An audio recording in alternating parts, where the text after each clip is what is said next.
છેલ્લા 1 વર્ષથી આમાં સતત મહેનત કરી અને આના નીતિ નિયમો જે નક્કી કરવામાં આવતા હતા અને એની પાછળ જે લોકોએ મહેનત કરી છે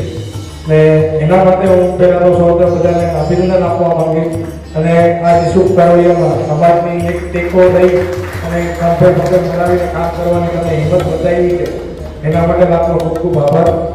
આવનારા દિવસોમાં આજે આપણે સૌ જોયું છે કે ભાઈ ગયા વર્ષે 1 વર્ષ પહેલાં જે સંખ્યા હતી એના કરતાં પણ આજે લોકોએ જે ઇન્ટરેસ્ટ બતાવ્યો છે અને આની સાથે જોડાવા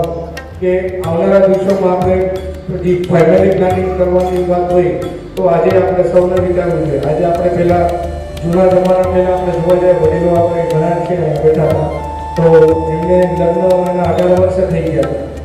તો આજે મા બાપને પણ એ ભણાવે છે બધાને દીકરા દીકરીને બહાર પણ મોકલાવે છે પણ પછી ફરી પાછા નથી આવી શકતા. તો એનું કારણ એક તો એજ્યુકેશન આપણે અભ્યાસ વધાર્યો છે. આવનારા દિવસોમાં એ પણ આપણે એને પણ પ્રોત્સાહિત કરીએ છીએ પણ જે એજ્યુકેશનની સાથે સાથે જે તમે ઘડતર કરો તો તમારા છોકરા દીકરા દીકરી શું